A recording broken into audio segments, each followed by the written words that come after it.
읽겠습니다. 1절 2절입니다. 같이요. 시작.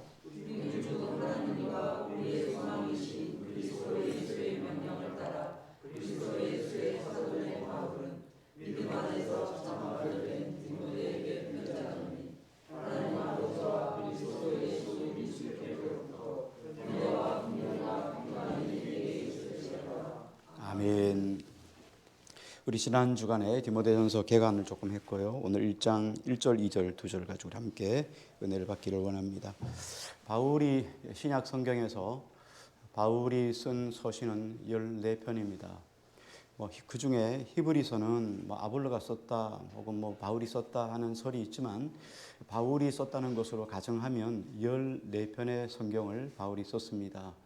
특히 공동체, 교회를 향하여 쓴 성경은 그 중에서 10편이나 됩니다. 로마서를 위시해서 고린도 전후서, 갈라디아서, 에베소서, 그리고 디모데 전후서, 그리고 골로새서, 빌립보서 이렇게 해서 10편이 되고 그 중에 특히 또 4편은 한 개인의 이름으로 각각 그 이름 속에 개인의 이름을 향해서 쓴 편지가 4편이나 됩니다. 디모데 전후서, 그리고 디도서, 빌레몬서입니다.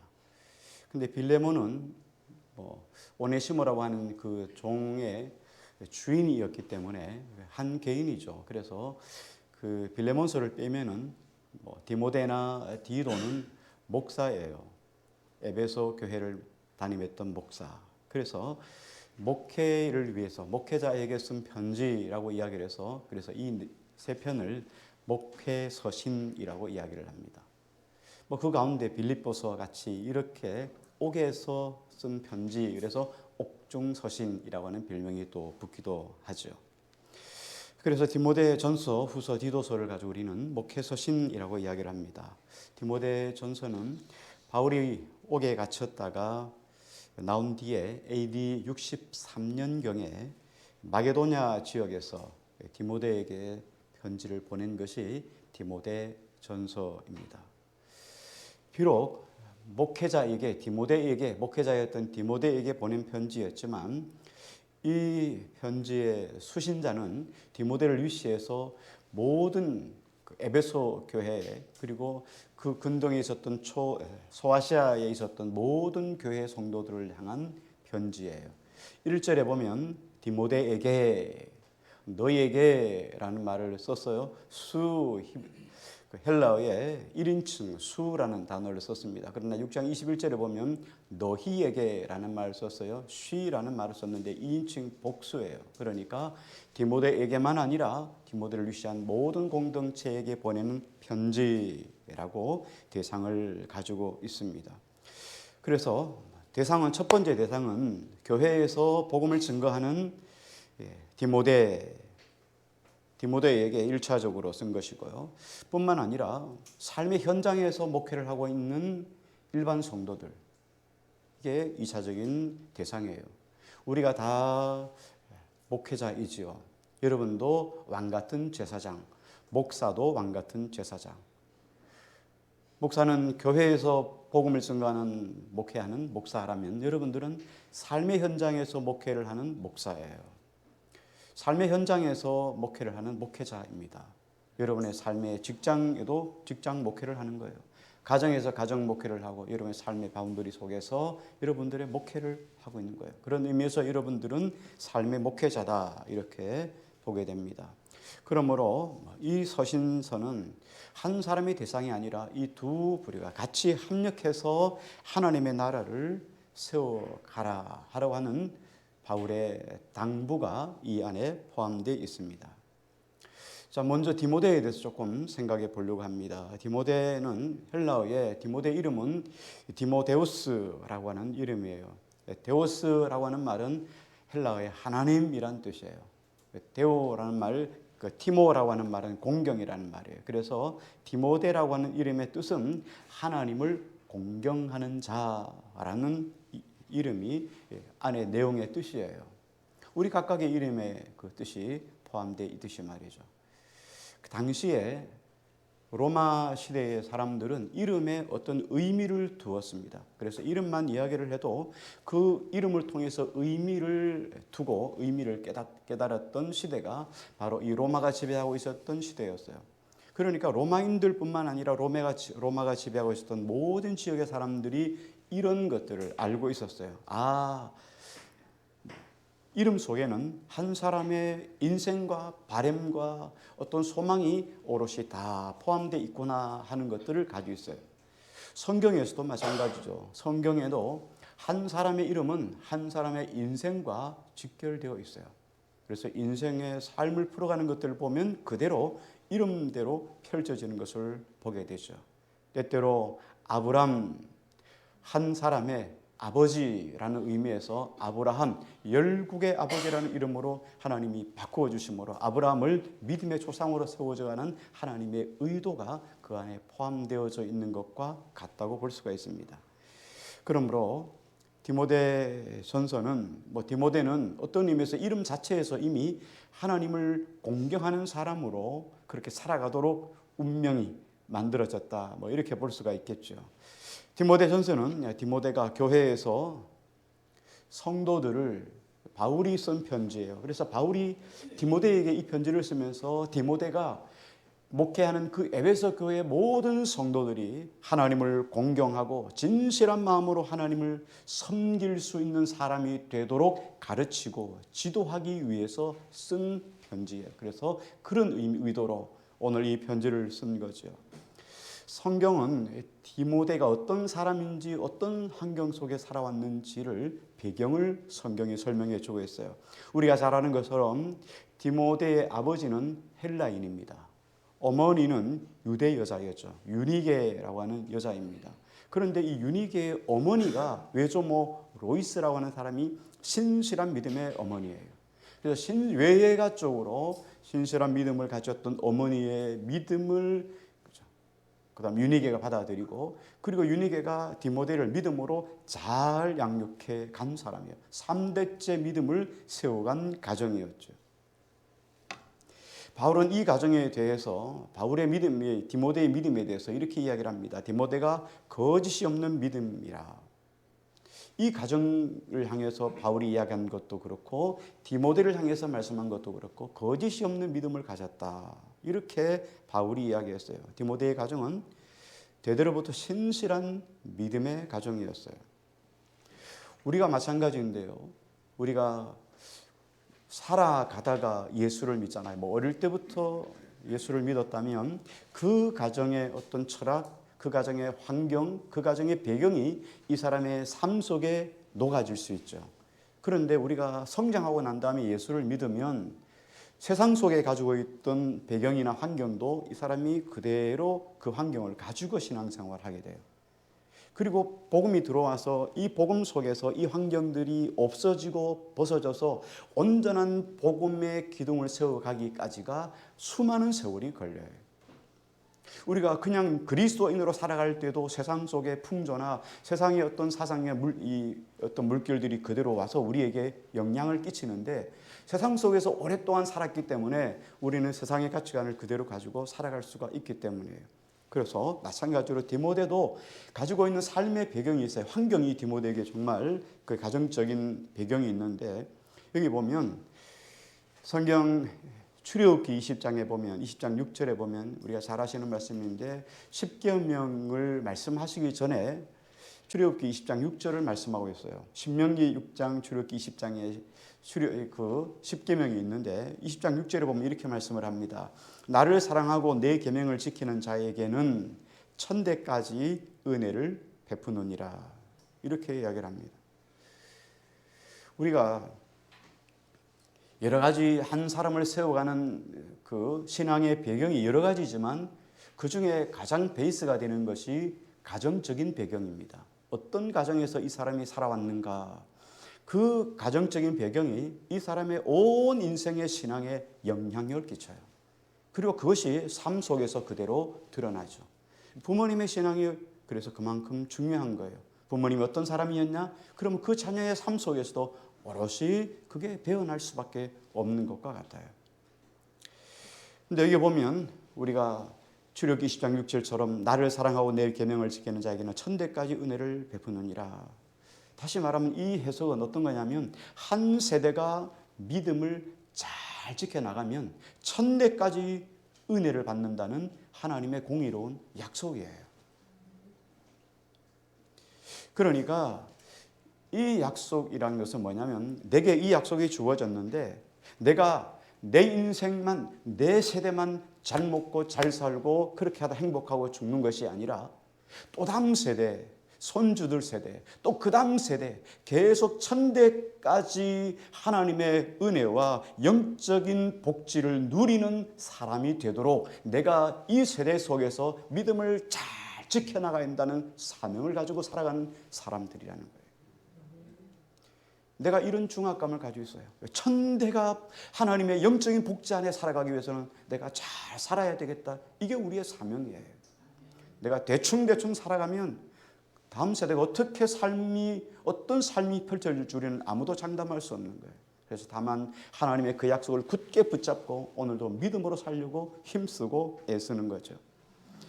자, 그런 의미에서 이 디모데의 가정 속에 영적인 것들은 디모데에게 그대로 전달되어서 디모데가 정말 좋은 할머니, 외할머니 그리고 좋은 어머니 밑에서 잘 좋은 신앙을 지켜나가는 것이 바로 이 디모데입니다.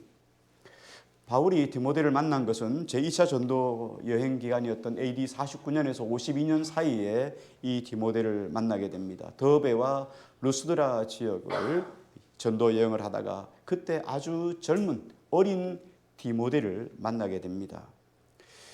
누가복음에서는 사도행전에서는 누가를 바울의 제자라고 이렇게 소개합니다. 바울의 제자 디모데라고 이야기를 합니다. 디모데 자신이 평가한 것도 아니고 바울이 내 제자다라고 말하는 것도 아니에요. 누가가 디모데를 보면서 바울의 제자다라고 이렇게 이야기를 했어요. 제자라고 하는 것은 무엇입니까? 스승의 가르침을 잘 받아서 계승하는 사람을 가지고 우리는 제자라고 이야기를 합니다. 우리가 주님의 제자라면 주님의 말씀을 잘 받아서 계승하는 사람이란 뜻이 바로 제자라고 하는 거죠. 자, 그런 의미로 디모데는 루스도와와 이고니온 지역에서 그렇게 열심으로 바울을 쫓아다니면서 그 바울의 어떤 가지고 있었던 모든 목회를 그들 옆에서 보면서 배워갔던 사람들이에요. 뿐만 아니라 그 지역 속에 살아갈 때 이 디모데는 그 지역 속에 있는 사람들에게 칭찬받는 사람이었어요. 온 루스드라와 더베 지역에서 칭찬받는 자였다 하고 성경이 그렇게 기록하고 있어요. 성경이 기록을 하고 있습니다. 디모데는 바울을 본받는 제자 뿐만 아니라 주변의 지인들에게 칭찬이 자자한 사람이었다. 이게 쉬운 게 아닙니다. 우리가 살아가다 보면 여러분 대부분 그렇잖아요. 우리가 살아가다 보면 나에게 이익이 되냐? 나에게 잘해주냐? 이런 사람한테, 나에게 잘해주는 사람한테 우리는 호의를 보이고 잘해주려고 하는 성향이 있습니다. 그래서 우리가 사람과 사람을 대하는 깊이나 넓이나 관계의 어떤 특성이 다 달라요. 어떤 사람한테는 더 깊은 은혜를 베풀고 어떤 사람한테는 얕은 은혜를 베풀어요. 왜? 나에게 이익이 될 사람한테는 더 깊은 관계를 맺어가요. 그렇지 않은 사람한테는 얕은 관계를 맺어가는 것이 대부분의 사람들의 모습이에요. 그런데 디모데는 자신의 인생에 영향을 끼치는 사람에게만 잘 보이는 그런 무늬만 꾸미는 그런 제자가 아니었어요. 특별한 이해관계가 없는 사람에게도 바울의 가르침을 잘 받아서 그들에게 덕을 끼쳤던 사람이 바로 디모데입니다. 바울은 그렇게 자신이 신뢰하고 또 신뢰감을 주었던 디모데를 가장 먼저 데살로니가 교회로 파송을 했습니다. 디모데를 바울이 파송했다는 이야기는 뭐냐면 디모데를 파송해서 그 교회 속에서 그 교회를 견고하게 하고 그 교회의 성도들에게 믿음으로 위로하고 어떤 풍파나 환난이나 시험이 올지라도 흔들리지 않고 견고한 교회를 만들려고 하는 바울의 사명, 바울이 가지고 있는 어떤 소망, 기대가 있어서 디모데를 그 교회에 파송을 한 것이죠. 가장 먼저 데살로니가 교회를 파송했던 디모데를 파송했던 바울이 디모데뿐만 아니라 고린도 교회도 마찬가지고, 그리고 에베소 교회에서도 예외는 아니었어요. 고린도 교회에서도 바울과 만나서 디모데는 그곳에서 함께 복음을 전합니다. 그 이후에 마게도냐 지역으로 넘어가서 그 속에서도 복음을 함께 전하며 사역을 했었습니다. 맨 마지막으로 바울이 자기가 목회했던 이 에베소 교회 후임으로 디모데를 그곳에 파송을 합니다. 그래서 바울이 파송한 에베소 교회의 후임 목회자로 사역을 하게 되지요. 뿐만 아니라 디모데는 어떤 사람이었냐면, 바울이 옥에 갇혔을 때 처음 바울을 만났을 때부터 끊임없이 그를 신뢰하고 신임하고 그를 따라다녔지만, 뿐만 아니라 그가 옥에 갇혔을 때도 끊임없이 찾아가서 만나고 방문했던 사람이 바로 디모데예요. 이처럼 디모데는 바울과 첫 만남 이후부터 바울이 죽을 때까지 그를 찾아다니면서 가장 사랑했던 믿음의 아들이었고, 그리고 제자였고, 후배였고, 믿음의 후임이었고, 그리고 동역자였습니다. 이렇게 깊은 관계가 있었던 사람이 바울과 디모데였습니다. 디모데는 바울이 사도로 교회를 섬기는 일에 수고와 땀을 다 흘리고 온 힘을 다하여, 중심을 다하여 교회에 섬기는 모습을 가장 직은에서 본 사람이 디모데예요. 근데 그것을 구경만 하고 끝난 것이 아니라 그것을 자기의 것으로 받아들였어요. 그 가르침을 자기의 것으로 받아들였어요. 나도 바울 선생님과 같은 그렇게 삶을 살아야 되겠다 결심하고 그것을 그렇게 만들어갔던 사람이 바로 디모데입니다. 그러므로 이 서신서를 우리에게 주신 목적, 오늘 우리에게 적용하면 이 서신서의 목적을 우리가 이렇게 적용을 해 볼 수 있습니다. 나도 하나님을 경외하는 디모데 같은 사람이 되기를 원하는 사람 뿐만 아니라 우리 옆에 있는 자녀이든 제자이든 후배이든 동료이든 그런 사람을 디모데처럼 세워서 쓰임받게 되기를 원하는 마음을 가지고 있는, 그런 기대감을 가지고 있는 사람들은 이 디모데서를 깊이 여러분 묵상하고 듣고 적용해 나갈 수 있기를 바랍니다. 본문 우리 1장 1절 말씀 우리 같이 한번 읽겠습니다. 1절입니다. 같이요. 시작.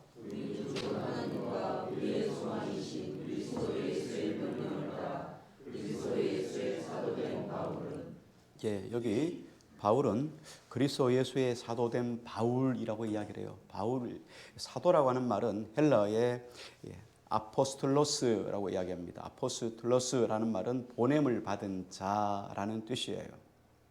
하나님의 보내심을 받았다.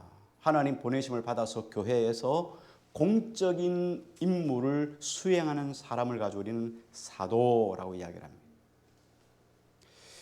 바울이 왜 여기에서 자신은 사도다라고 이렇게 소개를 했을까요?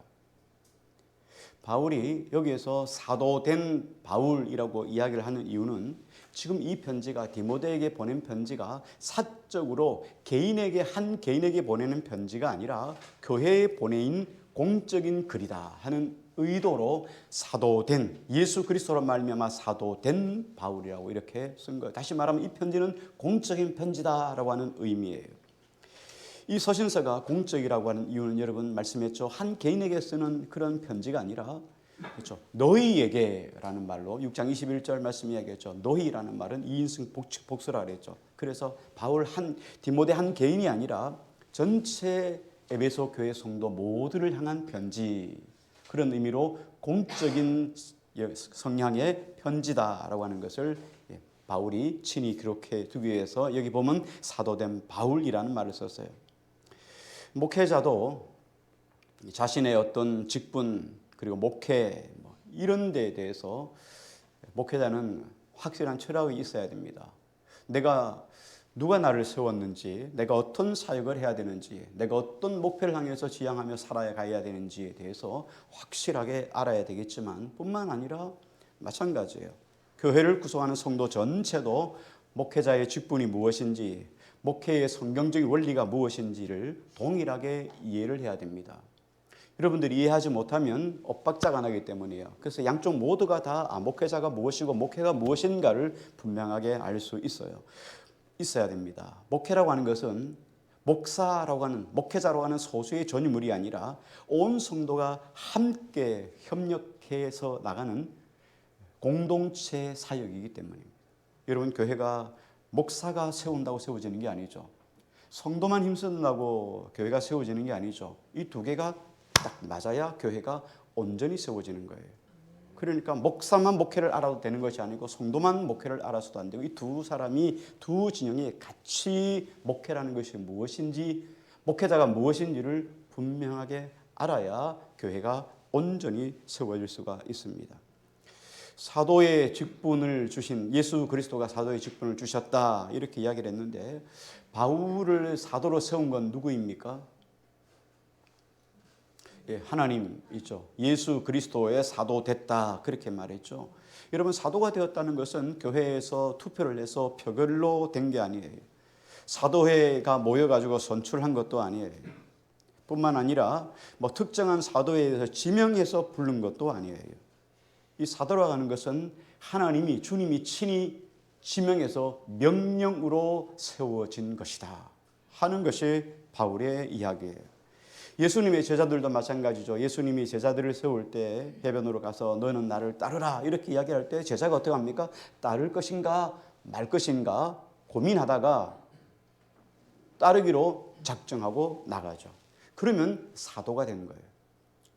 사도에게는 어떻습니까? 모든 것들을 버려두고 주만 쫓아가는 제자 사도가 된 것과 같아요. 이게 사도에 대한 임명의 절차입니다.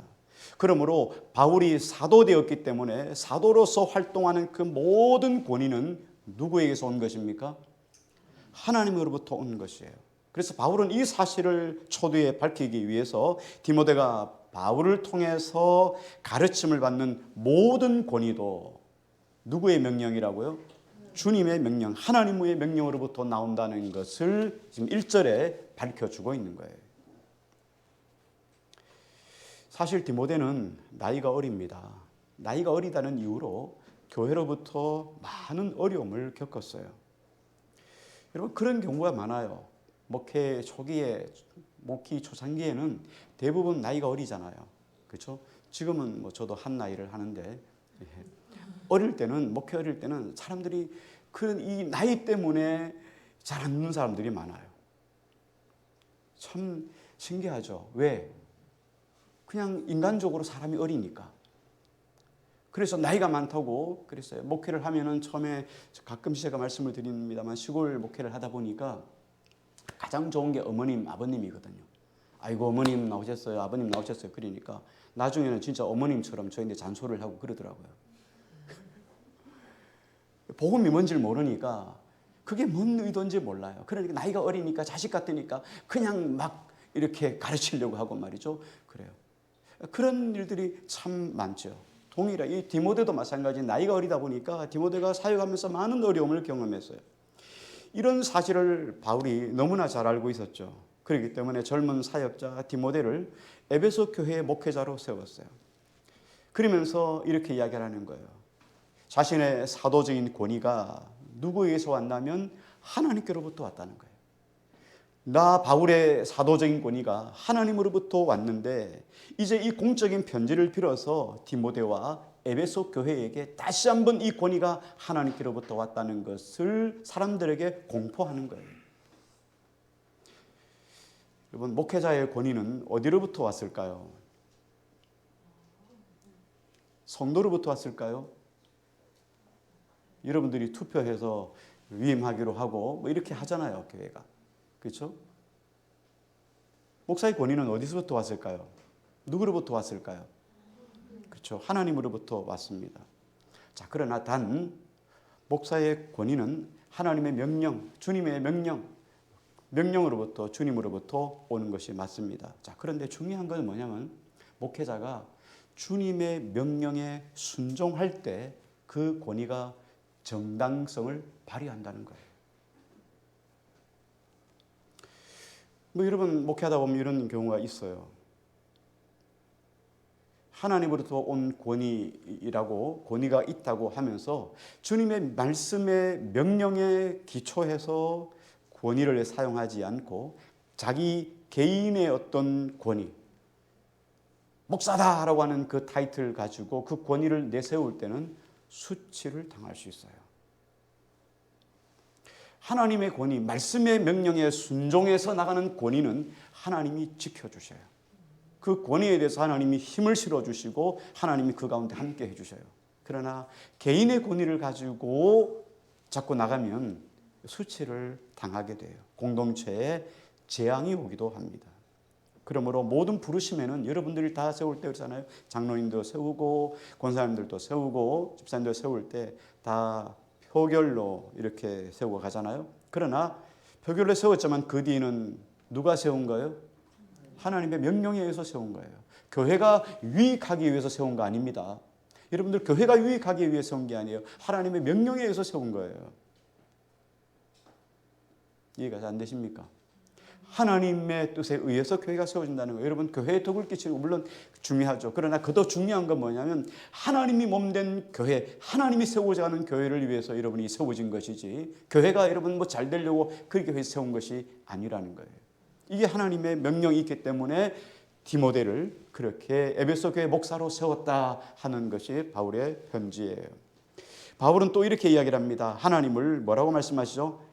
우리 구주 하나님과 이렇게 이야기를 합니다. 구주라는 단어를 썼어요. 여기 구주라는 단어는 정말 중요한데요. 바울이 디모데에게 편지를 보냈을 때 이 당시에 구주는 누구에게만 붙였냐면 그리스 신이었던 제우스나 로마의 황제였던 가이사에게만 붙였던 것이 구주예요. 구주라는 말 그렇게 썼는데요. 구주라는 단어는 헬라어의 소테르라고 하는 단어예요. 소테르라고 하는 단어는 뭐냐면 위험에서 안전지역으로 데려가는 사람이란 뜻이 바로 구주예요. 구원자, 해방자, 보호자라는 의미를 가지고 있는 것이 소테르라는 말이에요. 그러니까 그 당시에는 제우스 신이나 로마의 황제 가이사에게만 붙이는 이름이 소테르예요. 그런데 바울이 하나님을 향해서 뭐라 말합니까? 소테르라는 단어를 써요. 나의 구주 하나님이란 단어. 하나님이 구원자이다. 하나님이 우리를 안전한 곳으로 인도해 주시는 보호자이시다. 이런 말씀을 하는 거죠. 또 두 번째 바울은 뭐라고 이야기를 하냐면 그 다음에 구주 하나님과 그 다음에 우리의 소망이신 그리스도 예수라고 이야기를 합니다. 자, 소망이라는 게 뭘까요? 소망이라고 하는 것은 장래 미래의 어떤 것을 기대하는 마음이죠. 설레는 마음으로 기대하고 바라는 것을 가지고 우리는 소망이라고 이야기를 합니다. 바울에게서 심장을 벌컥벌컥하게 하고 가슴 뛰게 하고 이렇게 하는 소망이 무엇이었을까요? 바울을 살게 하고 삶을 의미 있게 만들고 바울로 하여금 소망이 생겨나게 하는 것은 예수 그리스도 한 분밖에 없어요. 바울 시대에는 어떤 의미로 소망이 없던 시대였습니다. 여러분 잘 아시는 것처럼 에베소 지역은 신전이 상당히 많았어요. 지금도 보면 흔적들로 보면 신전들이 얼마나 많은지 몰라요. 막 신전이 얼마나 많은데 신전의 이름이 다 있어요. 각각 신이 있어요. 여기는 누구 신, 여기는 어떤 신을 모시고 여기는 어떤 신을 모시는데 그런데 어떤 신, 그 신전 앞에는 이름이 있어요. 그래서 어떤 신에게 어떤 신을 위하여 헌정한다 하는 그런 이름이 다 붙어 있어요. 그런데 어떤 신전에는 이름도 없어요. 왜? 신이 너무 많아서 이름 없는 신이에요. 혹시나 빠져먹을까 봐 이름 없는 신. 그러니까 신들이 얼마나 많았겠어요. 신전이 득실한 지역이 바로 이 지역이었어요. 그러니까 이런 지역이니까 뭐가 많았겠어요? 신전이 많으니까 미신이 많았습니다. 우상도 많습니다. 점치는 것도 많았어요. 그러니까 뭐 이런 일들이 엄청나게 많은 지역이 바로 이 에베소 지역이었어요. 그 사람들, 신전이 많은 지역의 사람들의 삶의 특징은 뭐냐면 운명론이나 우연을 아주 철저하게 믿는다는 거예요. 여러분, 세상 사람들은 아이고 우연히 뭐 이렇게 말을 많이 하죠. 근데 실상 우연이라는 없습니다.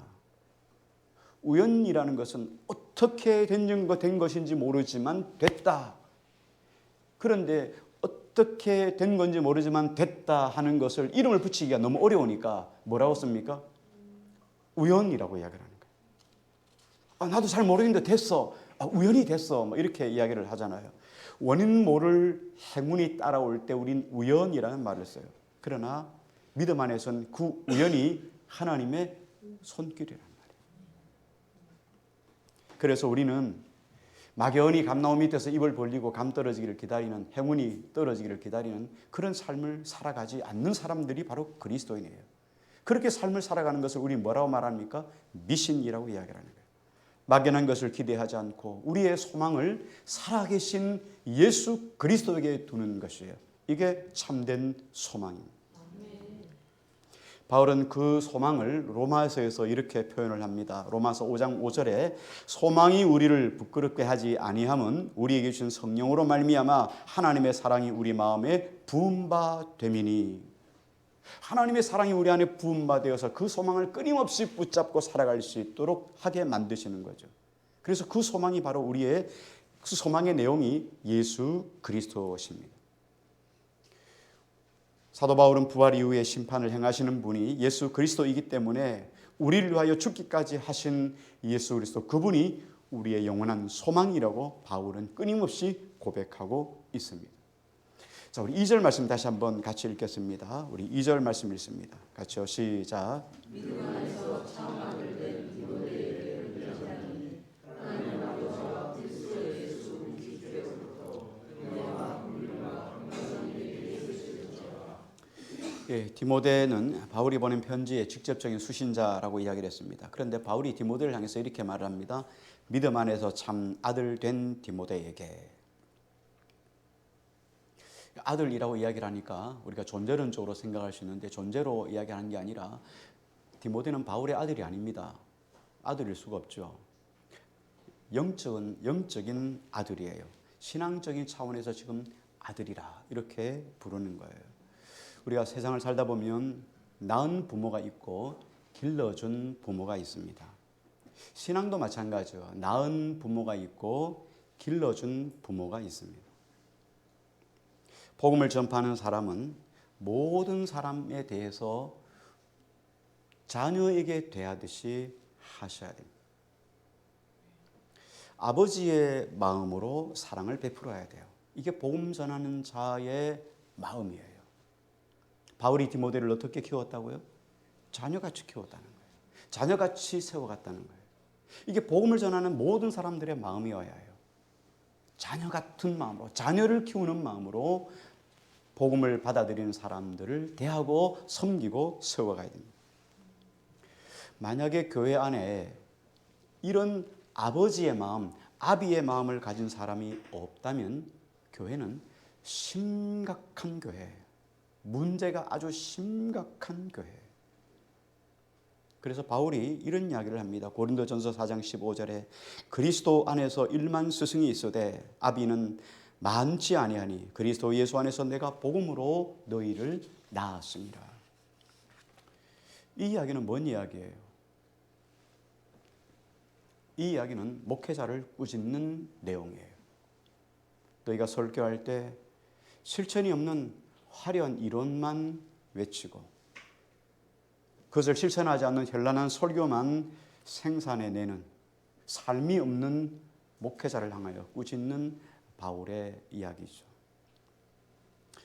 세상은 아버지의 마음으로 복음을 전하는 목회자가 지금이나 그 시대나 많지 않은 시대에 우리가 살고 있어요. 바울 시대도 마찬가지고 지금 시대도 마찬가지예요. 아버지의 신실한 마음으로 복음을 전하는 목회자가 많지 않아요. 반면에 실천하는 진짜 복음의 말씀을 자신이 전한 복음의 말씀을 지키려고 애쓰고 몸부림치며 살아가는 말씀을 증거하는 그런 목회자를 닮아가려고 하는 믿음의 자녀들이 없는 시대에 살고 있다는 거예요.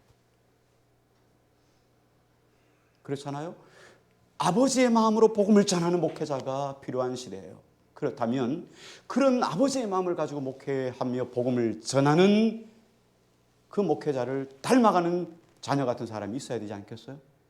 그런데 닮아가려는 사람도 없고 그런 사람이 희박한 시대에 우리가 살고 있다는 거예요. 그래서 양쪽 모두를 꾸짖는 말씀이 오늘 이 복음의 말씀이에요. 바울은 고린도 교회 성도들을 향해서 내가 그리스도 안에서 복음으로 너희를 낳았도다 이렇게 이야기를 합니다. 그 당시에 고린도 교회 성도들은 바울을 본받기를 싫어했어요. 바울을 따라가려고 하는 것을 싫어했어요. 여러분, 자녀가 진실한 자녀라면 부모를 닮아가는 것이 당연한 것 아니겠습니까? 그런데 영적인 아버지, 영적인 부모였던 바울을 닮아가려고 하는 사람이 없었어요. 본받기를 싫어했습니다. 그래서 바울은 그들을 향해서 너희는 나를 본받는 자가 되라 이렇게 이야기를 한 거예요. 그래서 이 말씀이 나온 거예요. 강력하게 그들을 꾸짖으면서 요청하는 거죠. 그러므로 바울을 본받는 디모데라고 하는 의미에서 디모데는 우리의 롤 모델이에요. 아, 디모데가 바울을 저렇게 믿고 따르고 쫓아갔구나. 그런 의미에서 잘 따라가는 사람의 롤 모델이 디모데예요. 이전에 바울은 고린도 교회에 디모데를 파송했습니다. 바울 사도는 그들에게 고린도 교회에게 디모데를 추천하면서 고린도전서 4장 17절에 이렇게 이야기를 합니다. 주 안에서 내 사랑하고 신실한 아들 디모데. 자녀라면 아버지를 닮아야 되는데 디모데는 믿음 안에서 진실하고 올바른 자녀의 롤 모델이었다는 거예요. 바울을 쫓아가려고 하는 것에 대한 롤 모델이기도 하고, 그리고 바울 입장에서는 이 디모데는 신실한 믿음에 칭찬받는 자녀로서의 롤 모델이기도 하다는 거예요. 그러므로 우리는 두 가지를 다 본받아야 돼요. 우리는 바울을 잘 따라가는 디모데를 롤 모델로 삼아야 되고, 또 바울같이 디모데가 믿음으로 장육할 때 잘 자라주는 디모데 같은 사람이 돼요. 나도 잘 자라는 사람이 돼야 되겠다.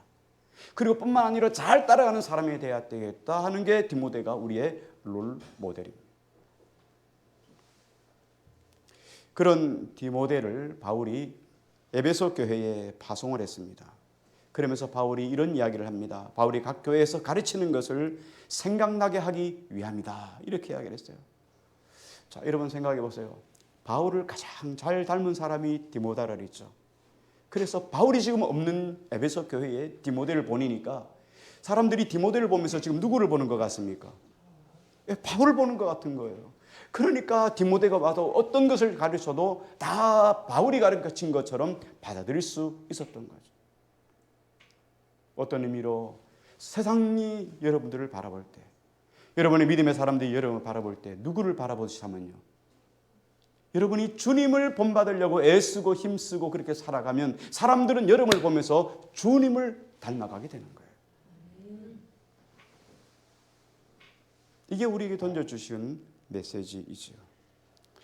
자녀는 제자라는 개념보다가 더 깊은 의미예요. 제자보다 더 깊은 의미는 자녀이죠. 자녀는 먼저 내가 낳은 자녀예요. 배가 아파서 난 자녀예요. 어떤 마음으로 자녀를 길렀죠? 온 사랑을 다 줬어요. 내 모든 것들을 다 빼줘서라도 세우고 싶은 것이 자녀이죠. 그런 의미로 디모데가 바울의 자녀, 아들 된 디모데에게 라고 했던 말이 바로 이 내용이에요. 그렇다면 우리가 이 말씀을 이렇게 한번 적용을 해볼 수 있어요. 나는 인격적으로 인품에 있어서 나는 주님의 자녀인가? 여러분 고민하시기를 바랍니다. 이 질문은 디모데 전서 후서가 다 끝날 때까지 여러분 심령 속에 머물러 있어서 끊임없이 삶의 도전을 줘야 돼요. 나는 인격에서 주님의 자녀의 모습을 가지고 있는가? 나는 섬김에 있어서 주님의 제자인가? 여러분 도전을 받으셔야 돼요. 한 가지 더 여러분에게 질문을 적용을 던진다면, 제자, 자녀가 나에게 있는가? 나는 자녀 같은 사람이, 제자 같은 사람이 나에게 있는가? 여러분 끊임없이 고민할 수 있기를 바랍니다. 오늘날 교회는 그런 아버지가 없고 말만 요란한 스승들로 가득 찬 시대에 우리가 살고 있습니다. 신앙에 본받을 만한 신앙의 내용은 하나도 없고 자신을 닮으라고만 강요를 합니다. 이 이야기는 뭔 이야기입니까? 자신의 마음대로 조정할 그런 자기 부하를 만들려고 자기를 따르라 라고 하는 사람들이 즐비한 시대에 우리가 살고 있어요. 같은 의미로 본받을 만한 아버지가 없는 것도 문제지만, 그런 아버지가 있어도 닮으려고 하는 자녀가 없다는 것, 이게 오늘날 교회의 심각한 문제입니다. 사람들은 들으려고 하지 않아요. 말은 말이고 내가 닮아가는 건 닮아가는 거예요. 설교는 설교고 적용은 적용이에요. 고린도 교회와 비슷한 이 시대에 교회에는 아버지의 마음을 가지고 믿음으로 자녀를 잉태하여 해산의 수고를 기꺼이 감수하는 아버지 같은 목회자도 필요하고, 그런 아버지를 즐거이 본받는 진실한 자녀도 필요한 시대에 우리가 살고 있습니다. 그러므로 우리는 21세기에 바울이 돼야 되고 21세기에 디모데도 돼야 됩니다. 결국 교회가 세워지고 교회가 온전해지는 희망이 이런 디모데 같은 사람, 이런 사람이 아니겠습니까? 마지막으로 바울은 이렇게 이야기를 합니다.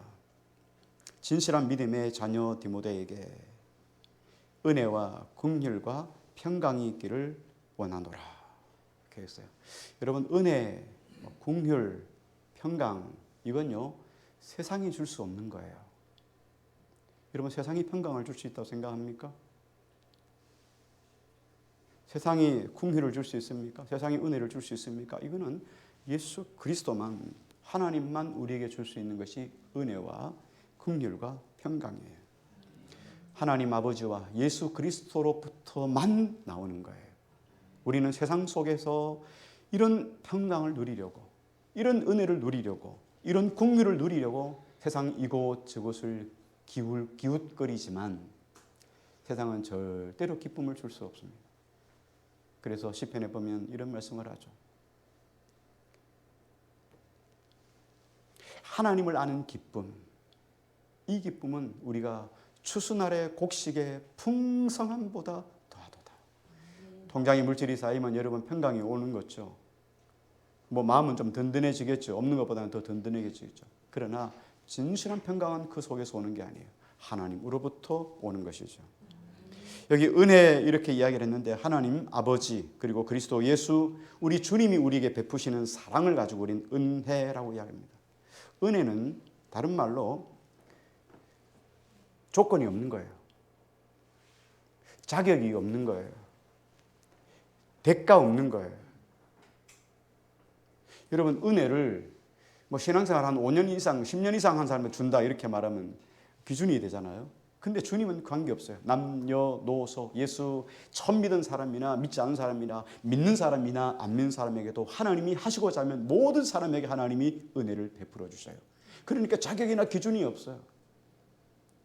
나 같은 사람도 죄 많은 이상, 어떤 사람은 이렇게 이야기를 합니다. 나는 죄가 너무 많아서 그래요. 그래서 하나님의 은혜가 필요한 거예요. 죄가 너무 많이 필요하기 때문에.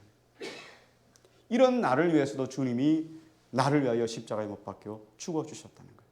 거저 주심받은 것, 이 사랑을 받는 것이 하나님의 은혜입니다. 그래서 성경은 선물이라고 이야기합니다. 무조건적인 선물이죠. 하나님의 은혜의 원인은 내 실력도 아닙니다. 나의 공로도 아닙니다. 나의 자격도 아니고 나의 실력이 아니라 오직 하나님의 긍휼로부터 오는 것이 하나님의 은혜입니다. 그 다음에 긍휼 이야기했는데, 긍휼은 하나님이 하나님의 자녀를 불쌍한 마음으로 사랑을 베푸는 게 긍휼이에요. 그래서 불쌍히 여기는 거예요. 하나님이 세상을 이처럼 사랑하사 불쌍히 여기셨다는 거예요. 왜?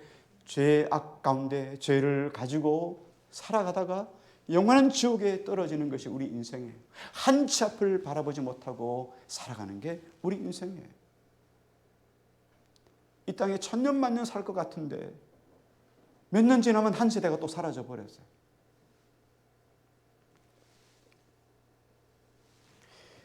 교회 개척을 처음 할 시기에 우리 매정 권사님 그 헬스장을 이렇게 소개해 주셔가지고 거기서부터 헬스를 아침에 가서 운동을 좀 하고 옵니다. 처음 8년 전에 나갔을 때 그 오래 헬스를 하신 분들, 노인분들이 얼마나 텃세를 부리는지 말이죠. 운동하고 나면 그 옷이 젖잖아요. 젖고 나면 그 진동기 가지고 이렇게 몸을 좀 풀어주려고 덜덜덜 그러거든요. 그 젖은 옷으로 그거를 사용했다고 얼마나 텃세를 부리는지 말이죠. 자기네끼리 모여가지고 커피 마시고 이렇게 하면서 해요. 그러면 땀 흘리는 옷을 다 벗고 또 새 옷을 입고 또 기구를 써야 된다는 말 아니겠어요? 말도 안 되는 말로 태클을 거는 거예요. 지금 세월이 그러면서 우리 교회가 이제 8년째 접어도 8년이 지나갔어요. 근데 그분들이 다 사라지셨어요. 그렇게 텃세를 부리시는 분들이 사라지셨어요. 이게 우리 인생이에요. 오래오래 큰 소리치며 살 것 같지만요, 세월에는 장사가 없는 거예요. 이게 우리 인생의 모습이에요.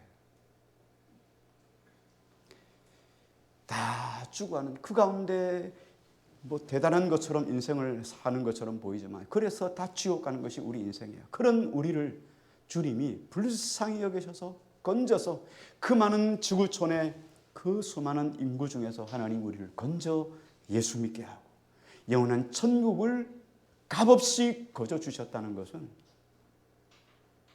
기적 중에 기적입니다. 왜 나보다 더 똑똑한 사람, 더 멋있는 사람, 더 신실할 수 있는 사람, 더 정직한 사람, 더 하나님 앞에 멋있는 사람 제껴두고 나를 하나님이 왜 구원해 주셨을까요? 여러분 1년 365일 고민하고 해도 답은 안 나옵니다. 그냥 그래서 우리가 하나님의 은혜다 이렇게 말합니다.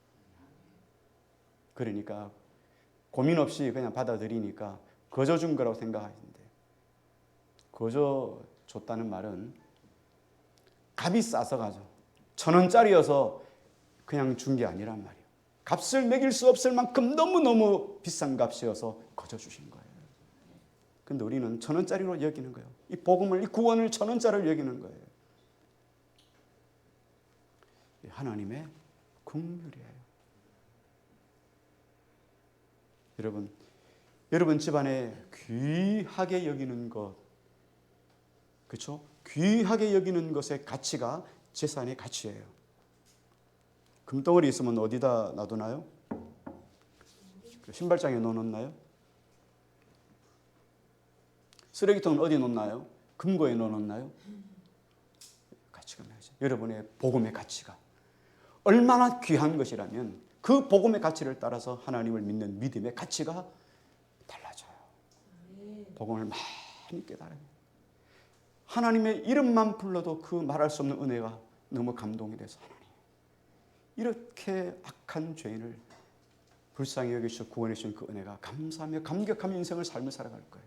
그러나 복음이 1,000원짜리가 되면 여러분 하고 싶은 대로 하는 거예요. 내 성질대로 살고 내 성격대로 살고 내가 하고 싶은 대로 사는 거예요. 1,000원짜리니까. 쓰다가 버리면 그만인 1,000원짜리니까. 그래서 그런 거는 다이소에 있어요. 예. 여러분들은 복음이 진정한 가치가 되기를 바라요. 이게 하나님의 긍휼이에요. 마지막으로 평강입니다. 평강은 하나님께서 이렇게 불쌍히 여기는 마음으로 거저 주신 하나님의 긍휼의 결과가 뭐냐면 평안이에요. 이 긍휼을 주시니까 내 마음이 평안해. 많은 사람들은 은혜의 결과가 부다, 장수다, 복이다 이런 것이 아니니까 실망을 합니다. 그러나 평강은 가장 먼저 하나님과의 관계 회복이에요. 이 평강이 너희 마음을 주장하게 하라. 이 평강이 깨지면 여러분 다 잃어버리는 거예요. 여러분 통장에 돈이 엄청나게 들어왔는데 여러분이 평강이 없다면 무슨 의미가 있겠어요? 여러분 지위가 높은 곳에 올라갔는데 평강이 없다면 무슨 의미가 있겠어요? 그래서 평강은 모든 것과의 회복의 기초입니다. 그런데 바울이 이런 기도를 하는 이유가 뭘까요? 너희에게, 믿음의 아들 된 디모데에게 은혜와 긍휼과 평강이 있기를 원하노라. 바울이 디모데를 향해서 이런 기도를 했던 이런 기도를 하는 이유가 뭘까? 이거는 은혜와 긍휼과 평강은 믿음의 사람들에게서는 서로를 향하여 가져야 될 마음의 기본이에요. 기본. 교회는 타인에게 은혜가 아니라 저주를 보내고 긍휼이 아니라 진노를 보내고 평강이 아니라 불화를 바라는 마음의 소유자도 있을 수 있어요. 그러나 우리는 이런 마음을 가져서는 안 돼요. 이 문제를 해결하기 위해서 가장 중요한 것은 뭐냐면 먼저 목회자가 주님의 은혜와 긍휼과 평강으로 충만해야 돼요. 그래야 대하는 사람마다 은혜를 베풀 수 있어요. 긍휼을 베풀 수 있어요. 평강을 베풀 수 있어요. 내게서 나온 것이 아니라 하나님으로부터 온 것을 흘러내리는 통로로 우리가 쓰임받기 때문이에요. 앞으로 목사님이 은혜와 긍휼과 평강이 넘치겠구나, 그런 기대감을 가지고 여러분이 들으시겠죠. 세상 속의 목회자는 누구라고요? 여러분이에요. 여러분이 삶의 목회 현장에서, 삶의 현장에서 여러분들이 대하는 사람들에게 은혜와 긍휼과 평강을 흘러내기 위해서는 어떻게 해요? 여러분이 하나님으로부터 은혜와 긍휼과 평강을 힘입어야 돼요. 그거 없이 삶을 살아가면 여러분의 성격대로 삶을 살아가는 거예요. 그 세상 속에서 지탄받는 목회자가 되는 거예요. 여러분이 말씀에 순종할 때 하나님이 여러분의 영적인 목회자의 권위를 하나님이 보장해 주신다는 거예요. 우리가 흔히 쓰는 말씀들이 많잖아요. 다윗처럼 내가 내 하나님을 의지하여 적군을 뛰어넘으리라. 나의 힘이 되신 여호와여 내가 주를 사랑합니다. 하나님이 뭔 힘이란 말이에요? 내가 말씀대로 순종하며 나가는 자에게 하나님이 힘되어줘. 내가 책임질게. 너 해. 이 이야기예요. 우리가 하나님 말씀대로 순종하며 살아갈 때 하나님이 여러분에게 영적인 권위를 주시고 그 권위를 통하여 하나님께서 흘려주신 은혜들을 마음껏 세상으로 흘러내리는 통로가 되게 하신다는 말이에요. 이것 하나님이 책임져 주셔야 했다는 거예요. 그래서 그 하나님이 힘이라는 거예요. 내가 순종하지도 않고, 아까 이야기했잖아요. 목회자가 하나님 명령에 순종하지 않고 내 자신의 스스로 권위 가지고 여러분들 앞에 권위를 행사하면 수치가 되고 교회 해방꾼이 된다. 여러분도 마찬가지예요. 여러분도 말씀에 순종함이 없이 여러분이 가지고 있는 권위를 가지고 여러분 세상 속에 목회자로 살아가면 사람들에게 수치를 당하게 돼요.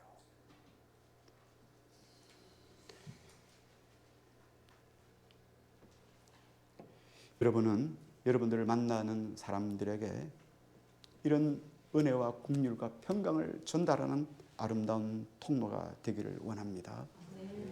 그런 의미에서 우리는 모두가 디모데가 되기를 바랍니다. 그리고 디모데 같은 믿음 안에서 신실한 자녀를 잉태하는 그런 바울이 되기를 원합니다.